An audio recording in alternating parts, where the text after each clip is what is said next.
Salut tout le monde et bienvenue dans cette nouvelle vidéo. Je sais, je ne suis plus trop active sur YouTube, mais là, je reviens vraiment en force. J'ai décidé de vraiment vous saturer dans les prochains jours. Donc, si vous avez des thèmes de vidéos ou bien vous avez des préoccupations, n'hésitez pas à les mettre en commentaire. Donc, je ferai beaucoup de vidéos, donc il se peut que je fasse des vidéos selon vos suggestions pour répondre généralement à vos besoins.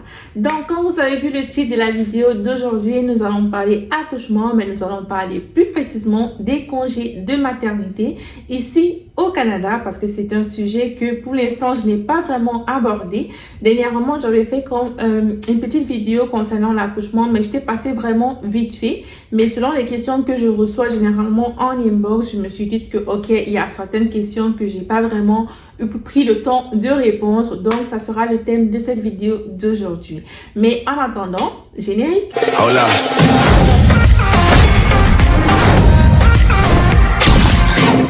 Donc, aujourd'hui, nous allons parler congé de maternité. Ça, c'est un truc qui est très important.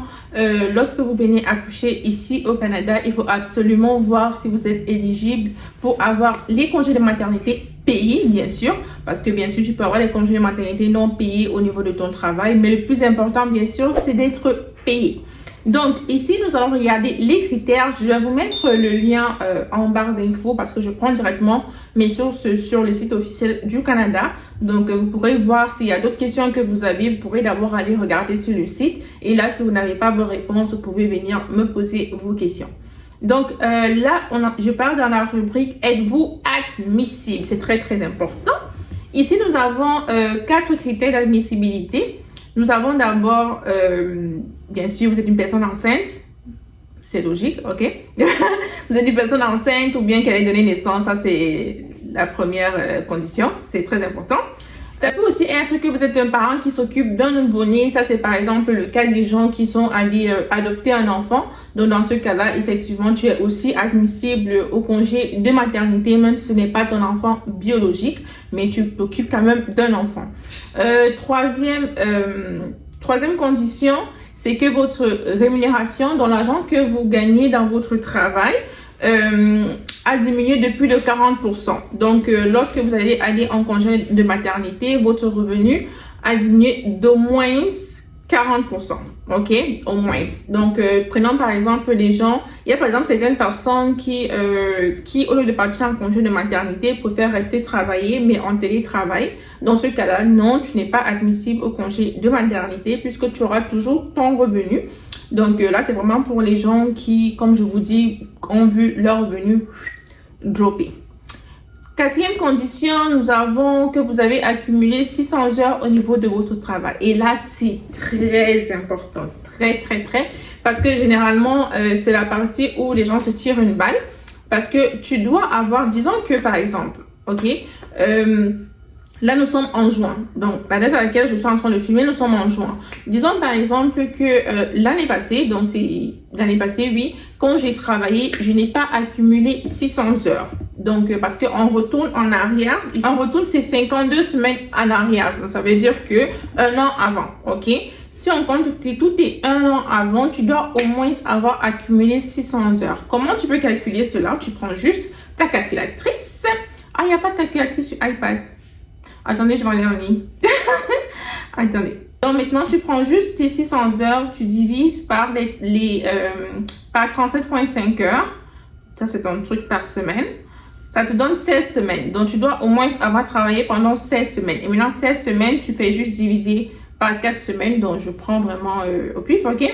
Divisé par 4 semaines, ça veut dire que tu dois avoir travaillé au moins pendant 4 mois et quelques. On va dire 4 mois et quelques. Donc, tu dois au moins avoir travaillé pendant 4 mois et quelques 1 an auparavant à la date à laquelle tu déposes ta demande. Tu vois un peu. Donc là, nous sommes en juin. Ça veut dire que si je regarde tout jusqu'en juin 2023, je dois au moins avoir travaillé pendant 4 mois consécutifs, donc avoir accumulé les 600 heures.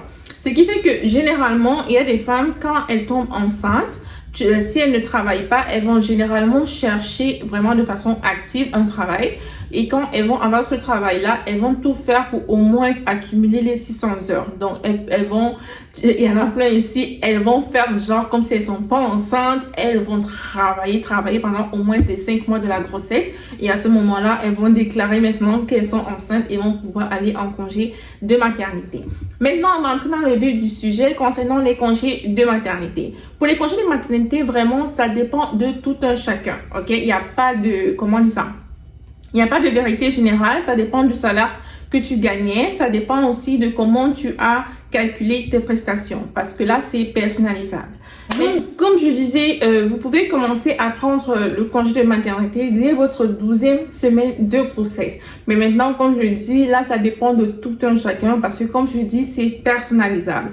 Par exemple, il y a quelqu'un qui peut se sentir tellement mal qu'elle décide que, ok, moi, dès ma 12e semaine, je vais prendre les congés de maternité et je vais aller me coucher. Et il y a d'autres personnes qui vont arriver jusqu'au 8e mois de grossesse pour commencer à demander le congé de maternité et partir en congé de maternité. Vous voyez un peu la différence. C'est pour ça que je dis que vraiment, ça dépend de tout un chacun. Donc là, on va vraiment entrer maintenant à la partie de combien vous allez recevoir en soi. Donc là, nous allons faire une petite simulation sur le site officiel du Canada pour que vous puissiez voir un peu les variations qu'il peut y avoir et combien vous pouvez espérer. Donc là, je vais me mettre un peu sur ma droite. Je vais faire un enregistrement d'écran pour que vous puissiez voir ce que je vois. Donc là, on est sur le site officiel. Là, vous voyez si votre rémunération varie, ils vont prendre les semaines les plus hautes et tout ça, tout ça. Donc là, on va partir au niveau de obtenir une estimation de vos prestations. Là, j'ai déjà entré quelques chiffres, comme ça, on va directement lire ce que ça donne et on va pouvoir un peu changer et varier pour voir un peu les petites variations. Donc là, on demande d'entrer votre salaire annuel ou bien votre salaire hebdomadaire. Donc, c'est le salaire, bien sûr, avant impôt. D'accord? Donc là, par année, j'ai pris, par exemple, quelqu'un qui travaille et qui gagne 35 000 par année. Là, pour les types de prestations, ce sont les deux. Donc, si tu es la mère, bien sûr. Si tu es la mère, tu peux demander les congés de maternité et les congés parentaux. Maintenant, pour quelle option de prestation parentale voulez-vous? C'est là où je vous dis que là, c'est personnalisable. Parce que, par exemple, il y a quelqu'un qui va préférer prendre des congés de maternité qui ne sont pas qui sont moins longues, mais où elle gagne plus d'argent. Et il y a d'autres qui vont préférer prendre une petite prestation, mais passer le maximum de temps avec leur enfant. Donc là, ça dépend vraiment de vous. Mais là, par exemple, pour cet exemple-ci, j'ai mis standard. Combien de semaines de prestations voulez-vous pour vous-même? Donc, j'ai mis le maximum 35. Je partage pas. Prévoyez-vous partager les prestations parentales? Non. OK? On partage pas. Quand prévoyez-vous cesser de travailler? J'ai mis aujourd'hui, juste pour cet exemple-ci. Aujourd'hui, on est le 13 juin. Donc, j'ai mis cet exemple-ci et vous cliquez sur obtenir une estimation. Lorsque vous venez maintenant ici, vous allez voir les résultats que ça va vous donner. Là, par exemple, pour ce cas-ci, la personne va recevoir 370 $ par semaine jusqu'au 5 octobre. Pendant 15 semaines, elle va recevoir 370 $. Et maintenant, comme j'ai cliqué sur standard, ça sera 370 $ aussi. 270 $ qui se termineront 35 semaines plus tard. Donc, ça va se terminer le 7 juin. Là, c'est pour quelqu'un qui a pris un standard. Donc, vous pouvez voir 370 $ par semaine. Puisque les deux, c'est 370 $. Donc, on va dire 370 $ par semaine jusqu'au 7 juin 2025. Mais, prenons quelqu'un, par exemple, qui va prendre le prolongé. Vous voyez que pour quelqu'un qui va prendre un truc prolongé, maintenant, à partir du 6 octobre, au lieu de 370 $, la personne va recevoir 222 $. Mais là, ça sera plus prolongé. Ça sera, par exemple, pendant 52 semaines et tout ça, mais c'est moins d'argent par semaine. Donc, vous pouvez voir un peu comment ça fonctionne et comment vous pouvez voir la différence. Donc, c'est un peu comme ça. Vraiment, ça dépend de tout un chacun. Si vous pouvez supporter le maximum possible, si vous pouvez travailler jusqu'au terme même de votre grossesse, c'est sûr que ça serait l'idéal. Mais comme vous avez pu voir, on parle de 370 dollars par semaine, donc ce n'est pas ouf. Et c'est bien sûr moins que ce que vous gagnez avec 35 000 dollars par année. C'est vraiment moins. Je pense que c'est 70% de ce que vous gagnez par année. Si vous voulez faire un enfant, c'est sûr qu'il faut au moins avoir de l'argent de côté parce qu'avec ce salaire-ci et avec le coût de la vie actuellement, vous allez être endetté. Voilà. Donc, ceci met fin à cette petite vidéo. J'espère qu'elle vous a plu. C'était vraiment une petite vidéo pour vous parler des congés de maternité ici au Canada. Donc, je vous ai présenté comment ça se passe, les prestations, votre salaire, comment les choses peuvent varier et combien de pourcents vous allez gagner dans l'année avec votre congé de maternité ou bien les congés parentaux. Donc, j'espère que cette vidéo vous a plu. N'hésitez pas à liker, commenter et vous abonner comme d'habitude. Et nous, on se retrouve dans quelques jours pour la prochaine vidéo. Bisous!